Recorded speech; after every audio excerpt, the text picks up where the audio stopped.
तुभ्यं नमस्त्रिभुवनार्तिहराय नाथ। तुभ्यं नमः क्षितितलामलभूषणाय। तुभ्यं नमस्त्रिजगता परमेश्वराय। तुभ्यं नमो जिनभवोदधिशोषणाय। अनंतानंत सिद्ध परमेष्टि भगवान की जय। विश्ववंदनीय भगवान महावीर स्वामी की जय। चर्य श्रोमणी आचार्य गुरु श्री विशुद्ध सागर जी महाराज की जय। परम पूज्य मुनि श्री सुप्रभ सागर जी महाराज की जय। परम पूज्य मुनि श्री प्रणत सागर जी महाराज की जय।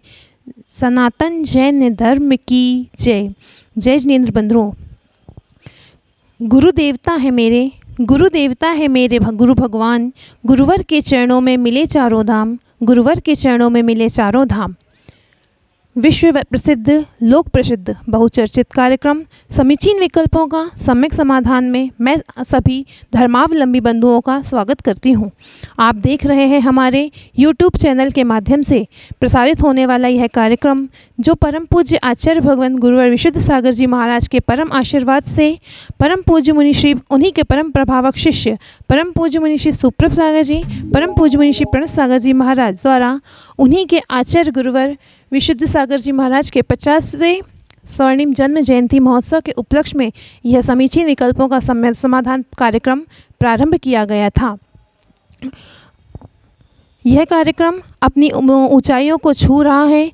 जहां यह अपनी ऊंचाइयों को छू रहा है, ऐसे ही यह सम्यक समाधान हमारे मन मस्तिष्क को झकझोर कर देता है और हमारे जीवन को नई दिशा प्रदान कर रहा है। हमारे जीवन में नित्य प्रति अनेक प्रकार के संकल्प और विकल्प उठते रहते हैं, किंतु हम अपनी झिझक और कमजोरी के कारण उसे अंदर ही अंदर दबा देते हैं। तो अब डरने की कोई बात नहीं है। अब हमारे समक्ष समाधानकर्ता के रूप में परम पूज्य गुरुदेव विराजमान हैं, जो कि अपनी आगमोक्त वाणी के द्वारा हम सभी को नई दीक्षा और शिक्षा प्रदान कर रहे हैं। तो आइए हम सभी इस सम्यक समाधान में गुरुदेव के द्वारा हमें इतनी सरलता और सहजता के द्वारा समाधान प्रदान किया जाता है कि हमें एक बार ही में ही हम उसे कभी भी जीवन भर नहीं भूल सकते हैं। तो आइए हम परम पूज्य मुनि श्री प्रणत सागर जी महाराज से करबद्ध निवेदन करते हैं कि अपनी ओजस्वी वाणी से हमें इस कार्यक्रम को गति प्रदान करने के पूर्व मैं कुछ लाइनों के माध्यम से गुरुदेव के चरणों में प्रस्तुत करूंगी। ध्येय को पाने स्वयं पैर बढ़ाना होगा, ध्येय को पाने स्वयं पैर बढ़ाना होगा, पथ के कांटों को स्वयं दूर हटाना होगा। दूसरा कौन तेरे स्वप्न को जीवन देगा, अपने ही मन का तुझे दीप जलाना होगा, अपने ही मन का तुझे दीप जलाना होगा। इन्हीं शुभ भावनाओं के साथ परम पूज्य गुरुदेव के चरणों में नमोस्तु निवेदित करते हुए कहती हूँ कि आप आगे के कार्यक्रम को गति प्रदान करें। नमोस्तु महाराज जी, नमोस्तु महाराज जी, नमोस्तु महाराज जी। ओम नमः सिद्धेभ्य। पंच परमेष्टि भगवान की, परम पूज्य आचार्य भगवंत गुरुवर विशुद्ध सागर जी मुनि महाराज की, परम पूज्य मुनि श्री सुप्रभ सागर जी महाराज की।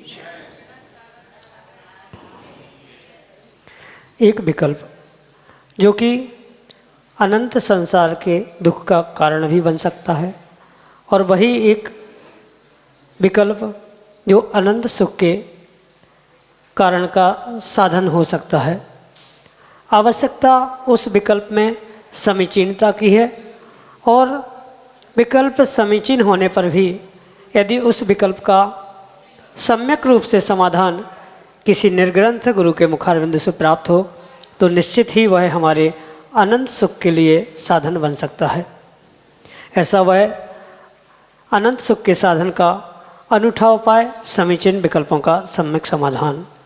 देश देशांतर से अनेक समीचीन विकल्प हमें यहाँ प्रतिदिन प्राप्त हो रहे हैं, और परम पूज्य मुनि श्री सुप्रभ सागर जी महाराज उनका बहुत ही सरल और सहज तरीके से आगमोक्त विधि से हमको सम्यक समाधान प्रदान कर रहे हैं। प्रारंभ करते हैं आज का सम्यक समाधान। और आज का पहला विकल्प अमरावती महाराष्ट्र से मनोज गरीबे सपरिवार परम पूज्य मुनिश्री के चरणों में त्रय भक्तिपूर्वक कोटि कोटि नमोस्तु निवेदित करते हुए अपना समीचीन विकल्प रख रहे हैं कि स्वामी, बड़ा आश्चर्य है कि पशु भी पराधीनता का विरोध करता है और बंधन को तोड़ने का प्रयास करता है, लेकिन मानव में ऐसा नहीं देखा जाता, अपितु मनुष्य तो उस बंधन में भी आनंद मानता है। ऐसा क्यों? हमारे समीचीन विकल्प का सम्यक समाधान करने की अनुकंपा करें। नमोस्तु महाराज जी, नमोस्तु। ओम नमः सिद्धम परम पूज्य आचार्य भगवान गुरुवर विशुद्ध सागर जी महाराज की, सागर जी महाराज की।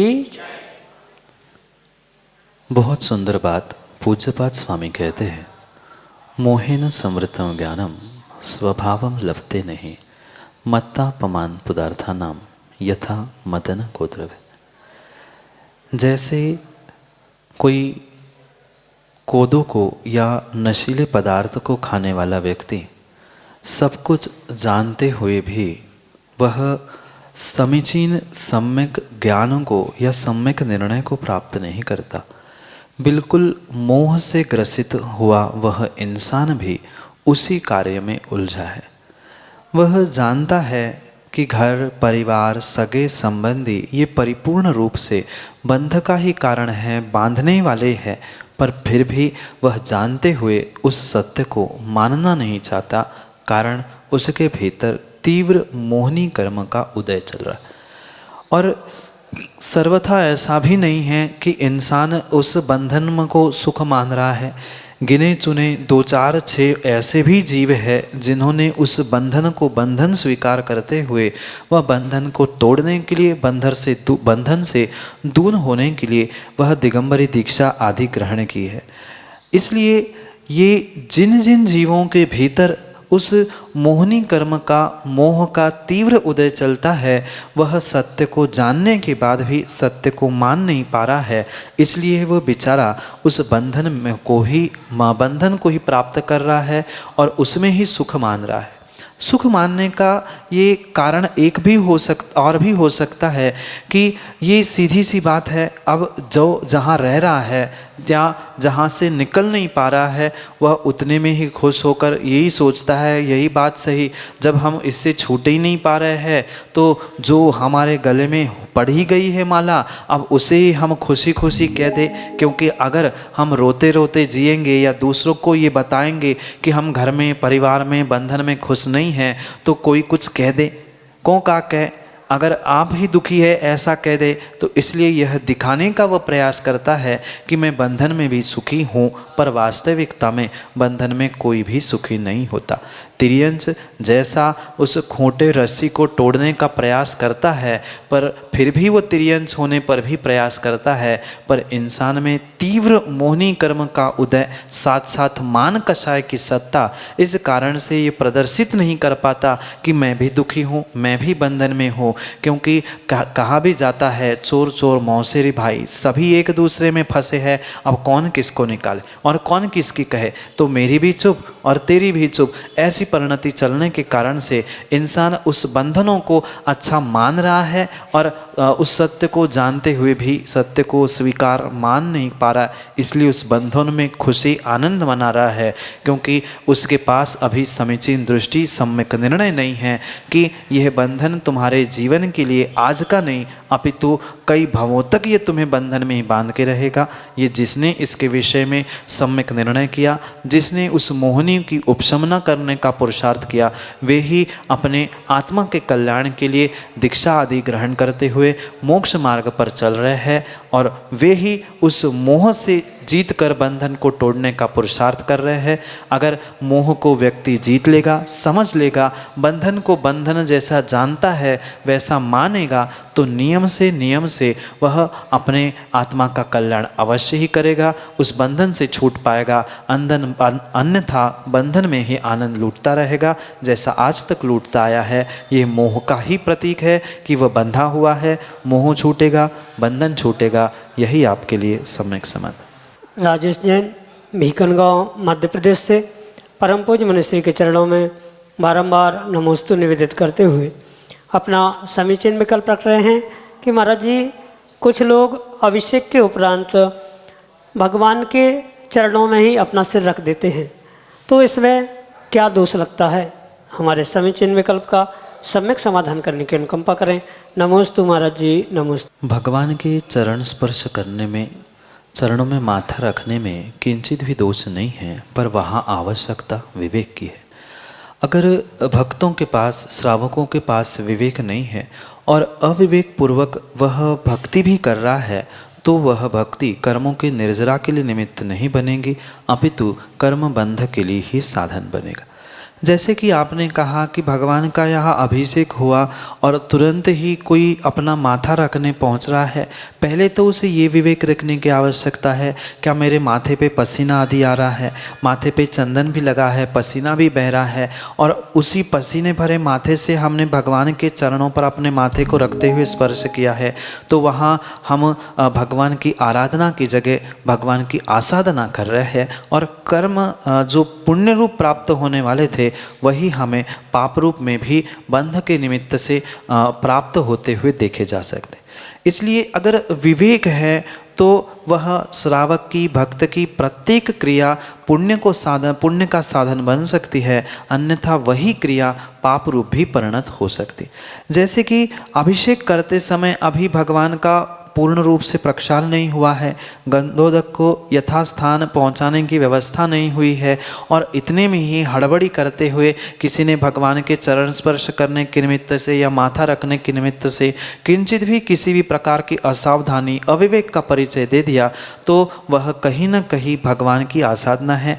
गंधोदक को यथास्थान पे नहीं पहुंचने दिया तो गंधोदक की भी आसाधना हो गई। वह अपने पसीने भरे हाथ, माथा, वस्त्र या अन्य किसी भी प्रकार से उस भगवान के चरणों को स्पर्श किया है, वो भी आसाधना हो गई है। और साथ में आप अगर बुजुर्ग है, ज्येष्ठ है, तो आपको देखते हुए 4 लोग और करेंगे, उनके पास भी विवेक नहीं था तो उनने भी आसाधना की, उनके लिए निमित्त बने। इस अनेक प्रकार से हमें उस पाप कर्म के आश्रव का दोष लग सकता है, पर विवेक पूर्वक अगर भगवान के चरण स्पर्श कर रहे हैं, अगर उन पे चरणों में माथा रख रहे हैं, तो कोई भी उसमें दोष नहीं है। पर इन कार्यों में विवेक रखने की आवश्यकता है। प्रतिमा इतनी है और तुम्हारा सर इतना बड़ा, अब तुम किस पे क्या रखोगे, ये भी विवेक की बात है। सर रखने के लिए, माथा रखने के लिए उतनी बड़ी प्रतिमा, उतने बड़े चरण आदि सब कुछ होने की आवश्यकता है। बहुत सारे जीवों में यही भ्रम है कि उन्हें तो चरण स्पर्श करना, माथा रखना है। ये विवेक श्रावक के पास होने की आवश्यकता है कि उस समय प्रतिमा कैसी है, कितनी प्राचीन है, कितनी छोटी, कितनी बड़ी, उसके चरण स्पर्श करते समय हमारे हाथ, हमारा माथा आदि किस प्रकार से शुद्ध है, अशुद्ध है, इन सब का विवेक रखते हुए अगर श्रावक भक्त कार्य कर रहा है तो उसमें कोई दोष नहीं है। अगर अविवेक पूर्वक भावुकता में आकर भक्ति कर रहा है, भक्ति का प्रदर्शन कर रहा है, मैं चरणों में माथा रख लूँगा, पैरों को पकड़ लूँगा तो लोग मुझे बहुत अच्छा बड़ा भक्त समझेंगे, ऐसा दिखावा आदि करने का अगर अभिप्राय है तो नियम से वहाँ दोष ही दोष लगेगा। इसलिए विवेक पूर्वक श्रावक भक्त अपनी क्रिया करे तो उसमें कहीं से दोष नहीं है। यही आपके लिए सम्यक समाधान। पीसी जैन, इंदौर, मध्य प्रदेश से अगले समीचीन विकल्प के लिए ऑडियो मैसेज के रूप में हमारे सामने। दोनों मुनिराजों के चरणों में पीसी जैन परिवार इंदौर की स्वास्थ्य लाभ की कामना के साथ नमोस्तु नमोस्तु नमोस्तु। गुरुदेव नरक गति से अपनी आयु पूर्ण कर इस संसार के अंतिम भाव में जीव जब जन्म लेता है, उसके 6 महीने पूर्व नरकों में देवों द्वारा उनके सम्मान में वज्रकोट का निर्माण किया जाता है, जिससे अन्य नारकी एवं असुर कुमार देवों द्वारा उनको किसी तरह की बाधा न पहुँचे। मेरा विकल्प है कि स्वर्ग से आने वाले तीर्थंकर जीव के साथ भी ऐसा कुछ सम्मानजनक घटना होती है या नहीं। कृपया मेरे विकल्प का समाधान करने की कृपा करें। नमोस्तु नमोस्तु नमोस्तु। ये पीसी जैन साहब, जो वज्रकोट आदि की व्यवस्था है वह नरक आदि से आने वाले ही जीवों के निमित्त से बनाई जा सकती है, क्योंकि दुख मात्र नरकों में ही दिए जाते हैं, स्वर्गों में किसी भी प्रकार से दुख देने की कोई व्यवस्था ही नहीं है। जो स्वर्गों से अवतरित होने वाले तीर्थंकर भगवान हैं उनके लिए ये वज्रकोट की इसलिए भी आवश्यकता नहीं है कि वहाँ कोई ऐसे असुर कुमार के देव जाके उनको पीड़ित करने वाले नहीं हैं, कोई नारकी वहाँ नहीं है, क्योंकि नरक में एक दूसरों को परस्परित दुखा आदि के निमित्त से एक दूसरे को दुख देते रहना, यही नारकियों का नरक में कार्य है। कोई प्रयोजन नहीं भी हो तो भी वे एक दूसरे से लड़ते हैं, और इसी कारण से 6 महीने पूर्व उनके उस सम्मान के रूप में, उनकी सुरक्षा के रूप में, जबकि उनका कोई भी कजलीघात मरण, अकाल मरण होने वाला नहीं होता है, वह नियोग है, वहाँ से आके उन्हें बनना ही बनना है, कल्याण करना ही है, पर फिर भी एक सम्मान के रूप में, सुरक्षा के रूप में जैसे बॉडीगार्ड हुआ करते हैं, ऐसी 6 महीने पहले वह वज्रकोट के रूप में वह व्यवस्था बनाई जाती है। पर यह व्यवस्था मात्र और मात्र नरकों से आने वाले ही जीवों के लिए हो सकती है, क्योंकि स्वर्गों में पहली बात ऐसे नारकी नहीं है जो उस दूसरे को काटे मारे, ऐसा वहाँ कोई युद्ध नहीं होता, लड़ाई नहीं होती। हाँ, ये पहले पक्का है, 6 महीने पहले उन्हें बोध होता है कि मैं अगली पर्याय में कहाँ पहुँचने वाला हूँ, पर ऐसी सुरक्षा की कोई व्यवस्था वहाँ स्वर्गों में होती ही नहीं है, क्योंकि जहाँ असुरक्षा ही नहीं है वहाँ सुरक्षा करने की आवश्यकता ही नहीं होती। स्वर्गों में इस कारण से वह व्यवस्था नहीं है कि उनको वहाँ कोई धोखा नहीं है, कोई मारने वाला, कोई घात करने वाला, कोई असुरक्षित करने वाला ही नहीं है। वहाँ स्वयं में ही वे सम्मानजनक स्थिति में ही रहते हैं, इसलिए उनके लिए वहाँ कोई भी व्यवस्था ऐसी नहीं है जो स्वर्गों से अवतरित होने वाले तीर्थंकर है। यही आपके लिए सम्यक समाधान। अगले समीचीन विकल्प के लिए मैनपुरी उत्तर प्रदेश से देश के मूर्धन्य विद्वान अनन्य गुरुभक्त डॉक्टर पंडित सुशील जी मैनपुरी हमारे सामने अपने समीचीन विकल्प के साथ। परम पूज्य आचार्य श्री के चरणों में परोक्ष नमोस्तु करते हुए साक्षात गुरुद्वार के चरणों में सकल जैन समाज मैनपुरी एवं अपने परिवार की ओर से त्रय नमोस्तु। काफ़ी समय से सम्यक समाधान के कार्यक्रम को मोबाइल पर या टीवी पर देख रहा हूँ। आज पहली बार उसमें साक्षात उपस्थित होने का अवसर मिला है, ये अपना सौभाग्य मानता हूँ। लेकिन मैंने ये देखने से महसूस किया कि पूज्य गुरुदेव के मुख से जो सम्यक समाधान होता है वो बहुत बड़ा आगमोक्त होता है। अन्य कहीं सामान्य रूप से या अपनी चिंतन से उत्तर देते हैं, लेकिन गुरु जी ने कभी भी मेरा चिंतन ऐसा है ऐसे करके उत्तर नहीं दिया। आगम में इसका ऐसा उल्लेख है, ऐसे ही करके सदैव गुरुदेव जी ने उत्तर दिया। और मैं समझता हूँ सारे देश में, क्या विश्व में भी जो लोग चैनल या मोबाइल के माध्यम से देखते हैं, उन्हें पूज्य श्री गुरु के मुख से जिनवाणी के रहस्यों को जानने का बहुत अवसर मिलता है। ये गुरुदेव का परम उपकार हम सबके ऊपर है, इसलिए हम उनके चरणों में बार बार नमोस्तु करते हैं।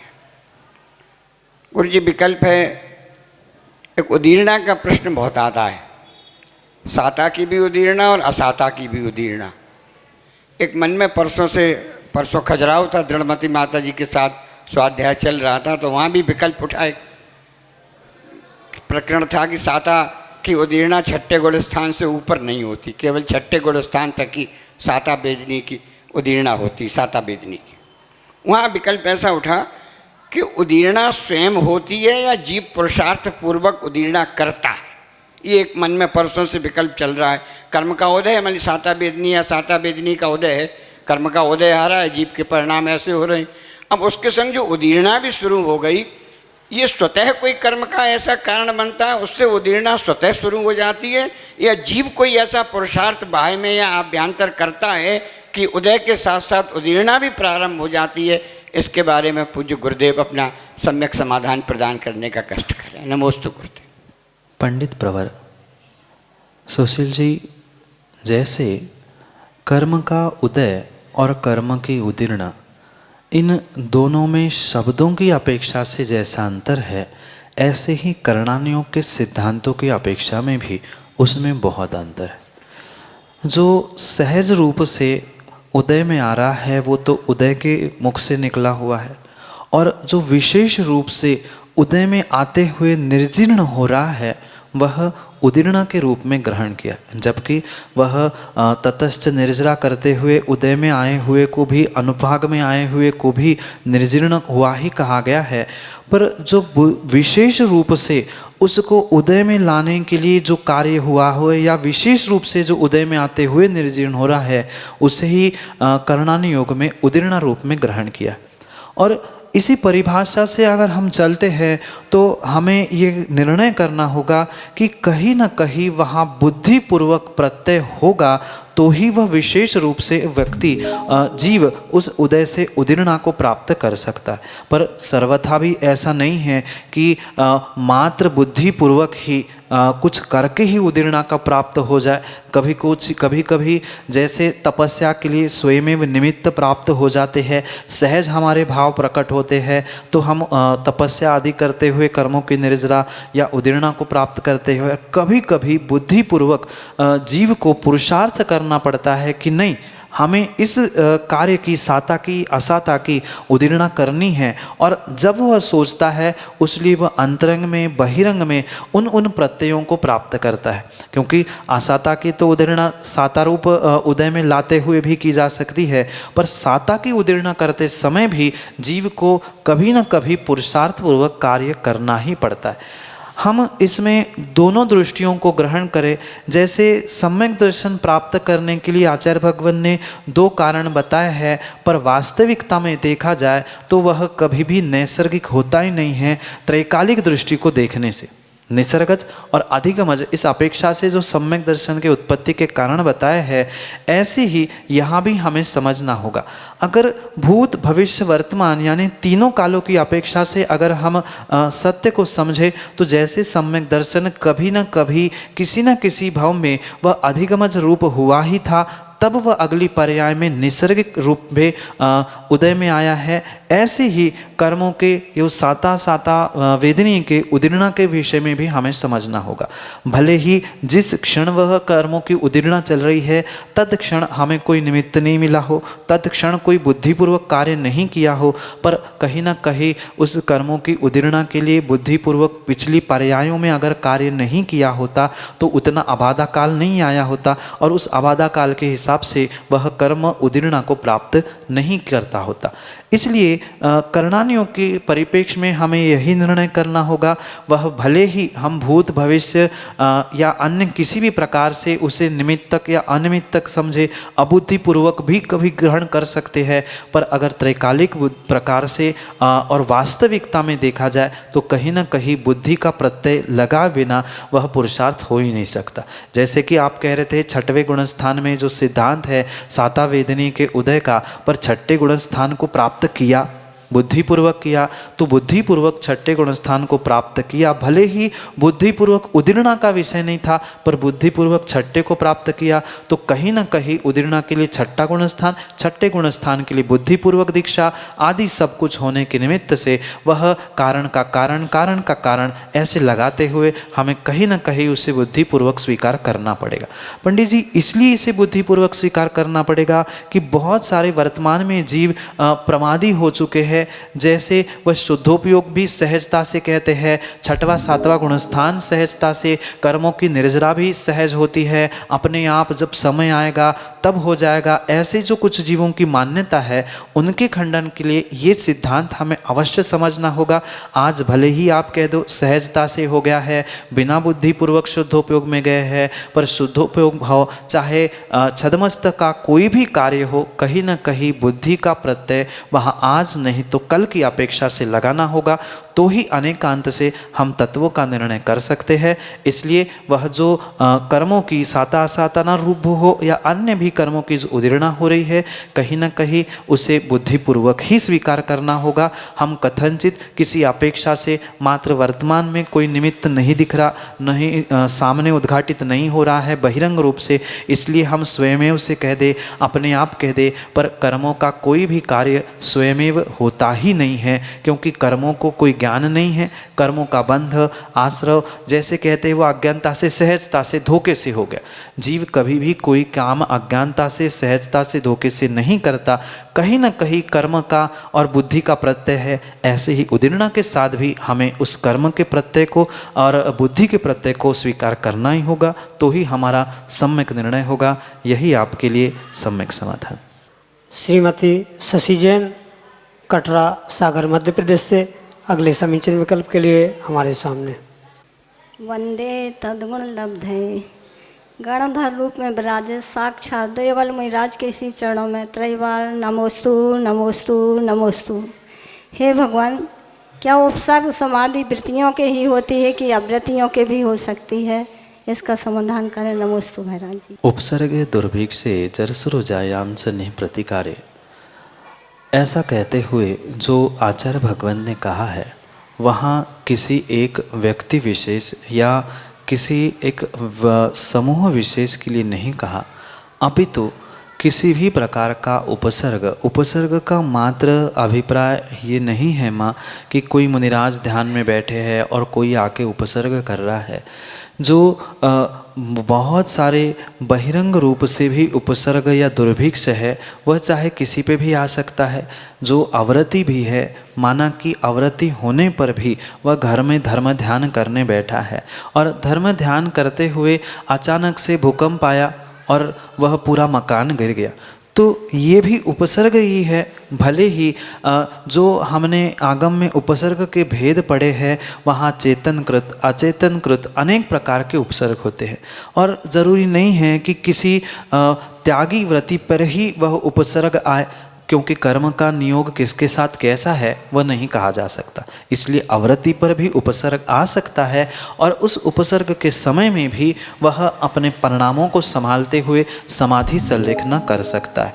उत्कृष्ट संलेखना का विषय भिन्न है, वह तो 12 वर्ष की कही गई है, पर जघन्य रूप से अंतिम समय में जब सामने पता चल गया कि अब वो छत गिर ही गई है, हमारा बाहर जाना संभव नहीं है, घर में आग लग गई है, वह घर में जो व्यक्ति था वह पानी में, जैसे अभी देख रहे हैं बहुत सारी बाढ़ आ रही है, सुनामी आई या अचानक से कुछ हो गया, ये उपसर्ग के ही प्रकार में हमें गिनना होगा। और ऐसे समय में जो अपने परिणामों को संभालते हुए समाधि बनाते हुए वह मरण को प्राप्त करता है, वास्तव में माँ वही समाधि मरण है। मात्र मरते समय नमोकार पढ़ लेना, खटिया पे पड़े पड़े सबका त्याग कर लेना, इतना ही वह समाधि मरण का अभिप्राय नहीं है, अपितु नियोजित रूप से जितना भी समाधि मरण का समय बचा है उस समय को अपने आप में नियोजित कर लेना कि बस अब इतना ही समय शेष है, भले ही 2 घंटा 1 घंटा, तो उसको नियोजित करे, सबका त्याग करे। भले ही घंटा भर भी नहीं है, जितना समय हमें समझ में आए उतने समय में भी अगर हम परिणामों को संभालते हुए, शरीर को संभालते हुए समाधि यानी समाधि को प्राप्त करेंगे तो नियम से वह हमारा मरण समाधि रूप ग्रहण करना ही होगा या हम कर भी सकते हैं। ज़रूरी नहीं है कि उत्कृष्ट ही समाधि होने से समाधि कही जाए, क्योंकि सबके जैसे आचार्य भगवंतों ने भेद कहे ऐसे समाधि के भी उत्कृष्ट मध्यम और जघन्य रूप से भेद कहे हैं। वह श्रावक का वह बाल मरण भी वह अगर समाधि के साथ हुआ है तो वह पंडित रूप होने के लिए सहायकारी हो सकता है। वह समाधि संलेखना को भी धारण करते हुए अपने उस मनुष्य अवृत्ति पर्याय को भी आने वाले समय में वह पुण्य के उदय से समाधि के निमित्त से पंडित मरण में या बाल पंडित मरण में परिवर्तित करने की पूरी संभावना है। इसलिए भले ही अवृत्ति श्रावक पर भी उपसर्ग क्यों ना हो, दुर्भिक्ष क्यों ना आ जाए, जैसे ये कोरोना महामारी दुर्भिक्ष है, जो नहीं संभल पा रहा है, जो उसने अपने आप में भीतर निर्णय कर लिया, तो वह परिपूर्ण रूप से परिणामों को संभालते हुए अपने जीवन में शरीर कृष और कषाय कृष को करते हुए वह समाधि संलेखना को प्राप्त कर सकता है। इसमें कोई दोहरा नहीं, कोई विकल्प करने की आवश्यकता नहीं है। यही आपके लिए सम्यक समाधान। आप और हम सभी लाभ ले रहे थे सम्यक समीचीन विकल्पों का सम्यक समाधान का।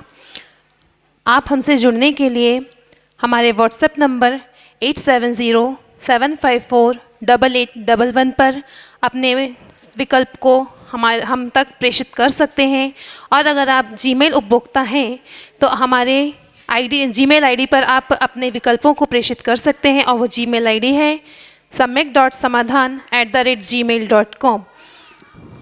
और अभी इस चातुर्मास की बेला में हमने यहाँ पर एक सुविशुद्ध ज्ञान धारा प्रतियोगिता का आयोजन किया है और वह 5:13 पर यह सुप्रभात के माध्यम से यूट्यूब चैनल पर 3 क्वेश्चन प्रसारित होते हैं और उसका आंसर्स आपको हमें 1 घंटे के अंदर 6:15 तक के आपको हम तक प्रेषित करना है और उसमें 3 लकी विजेताओं का चयन किया जाएगा और उन्हें पारितोषिक भी प्रेषित किया जाएगा। तो इन्हीं शुभ भावनाओं के साथ हम सभी मुनिश्री के चरणों में नमोस्तु निवेदित करते हुए यहाँ इस कार्यक्रम की बेला को समापन की घोषणा करते हैं। नमोस्तु महर्षि।